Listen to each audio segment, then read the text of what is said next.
Angel here. So excited about this video because I believe it's going to help so many people. But before I get into today's video, I wanted to remind you guys that my book, Mornings with God, a 31-day prayer and meditation journal, is now available on either Amazon or my website. When you get it from Amazon, you're going to get it in regular packaging. However, if you get it from my website, you get it from pretty packaging like this. And I'm so excited about this book. And you guys, all of the content that I share with you in this video, in these videos on my YouTube channel, the reason why I wrote this book was to give you guys another tool to actually help you build the strength and confidence to actually put everything that you hear me talk about in my videos into play, because you'll build your confidence through spending that time with God. So on to this video. I wanted to talk about this because I believe that so many people live by that term of generational curses, and I just wanted to break that. I wanted to dismantle that thought process that has been going on for generations. So the word generation simply means a group of people that have been doing things one consistent way for a long period of time. So that's what a generation has done. You know, when people say, my generation, we didn't do things like that, they're saying a group of people during the time that I was growing up, we didn't do things like that. And so a curse is just an unfortunate circumstance. So when you say that I'm living under a generational curse, what you're saying is I'm living under a certain belief that is causing misfortune in my life. And so many people are governing their lives this way. So I wanted to share the 3 things that you can do to break your generational habits or generational curse. Number 1 is simply understanding that it's just a belief system that you have been governing your life by. I remember when I was on an interview on a radio station. I had so much fun. It was WHUR. So much fun on that interview.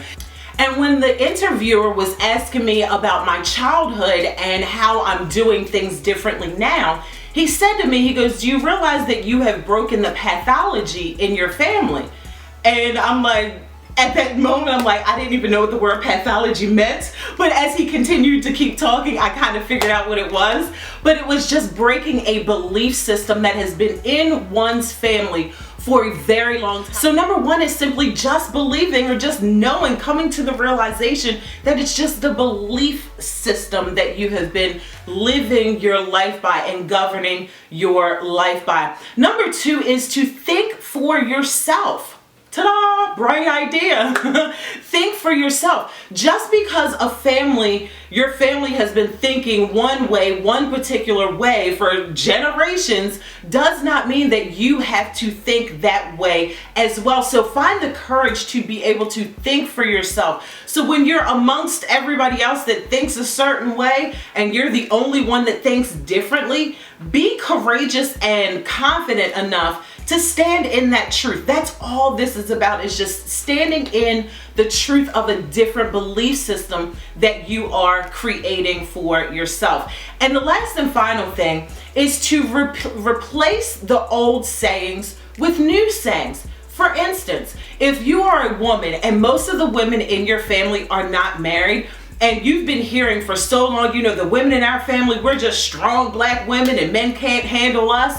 Well, if that's what you've been hearing and you're still not married, and you want to be married, you may want to consider, what belief system am I operating from? So you want to replace all of those old sayings that you've been hearing for generations. Money burns a hole in my pocket. You want to replace that with money comes easily to me and freely and effortlessly. Money is easy to make. If you've been hearing all men are dogs and all men cheat and all men lie, you need to replace it with, there are good men everywhere. Everywhere I see a man, they're just kings and they just present themselves in such a way that they're respectable to women. You have to replace the old sayings with the new sayings if you are going to break these generational curses. And they can be generational curses to you, because if you don't change that mindset, you are going to continue to have the curses happen, which are the misfortunate circumstances are going to keep showing up in your life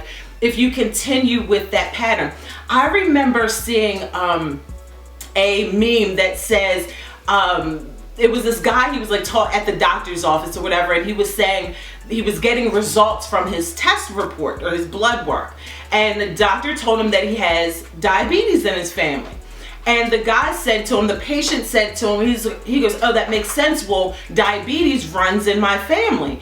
And the doctor said back to him, it's not that diabetes runs in your family, it's that nobody runs in your family. I know. Rewind that and listen to it again so you can pick up what I just put down. A couple years ago, I was having a conversation with somebody in my family. We were talking about losing weight and being toned and strong. And the lady who I was having the conversation with said, you know, we have big arms in our family. All the women in our family just have big arms. And I said to her, I was like, well, what women in our family work out?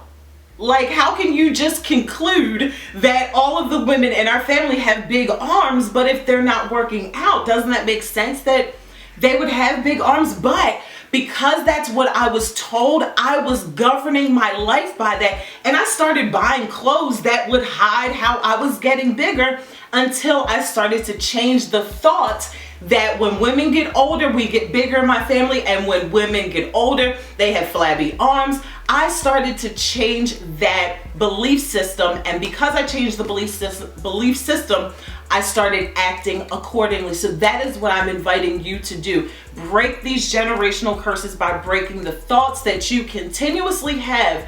And you may not be courageous enough to go up against them, but I'm inviting you to pull out your courage badge and use it and stand in your own truth and break your own generational curses and start creating new generational blessings in your family.